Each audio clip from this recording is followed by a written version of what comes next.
আওয়ামী সরকার কোনো কাজ করে নাই। 15 বছরে রাস্তাঘাট বলতে কিছুই হয়।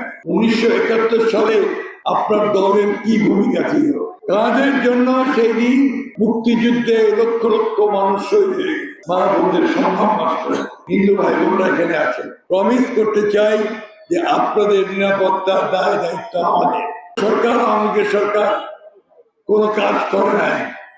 আমি দেখছি বেশিরভাগই এই ঘুরতে ঘুরতে দেখলাম ঠাকুরগাতে 15 বছরে রাস্তাঘাট বলতে কিছুই হয়। এখন সে আগের মতোই পড়ে আছে। এখন নতুন করে তৈরি করতে হবে। ব্যাংকগুলো খালি হয়ে গেছে, লুটপাট হয়ে গেছে, সেগুলোকে ঠিক করতে হবে। বলে এই জন্য আমাদের যোগ্য মানুষ দরকার। আর যোগ্য মানুষ দল হচ্ছে বিএনপি। বিএনপি ছাড়া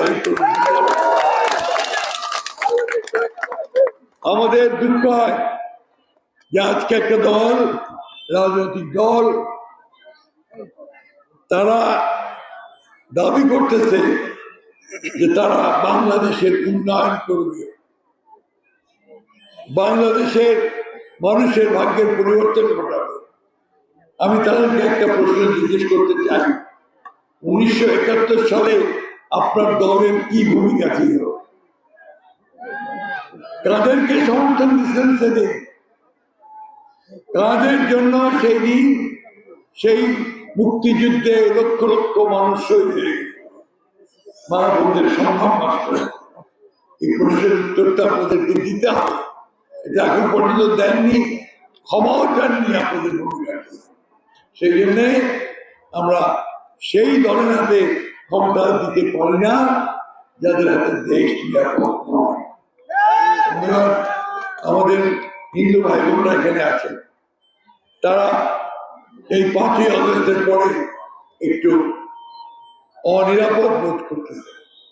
আমি আপনাদেরকে পরিষ্কার করে বলতে চাই, এই প্রমিস করতে চাই যে আপনাদের নিরাপত্তার দায় দায়িত্ব আমাদের। আমরা বিএনপি আপনাদের নিরাপত্তার জন্য দায়ী। সরকার আছে, সেনাবাহিনী আছে, প্রশাসন আছে, পুলিশ আছে, আর সেই সঙ্গে আমরা থাকবো, এটা আপনাদের গায়ে কেউ হাত দিতে না পারে। নিজের মনের জোরটাকে নিজে রাখবেন, তারা আগাতে পারবে। আমি এবার ঠাকুরগাঁয়ের কথা আপনাদেরকে বলছি। ঠাকুরগাঁয়ের উন্নয়নের জন্য আপনারা যদি আমাকে ভোট দেন, তাহলে আমরা এইখানে আমাকে যদি দেন ধানের শীষে, তাহলে আমরা আপনাদের এয়ারপোর্টটাকে চালু করব। আমরা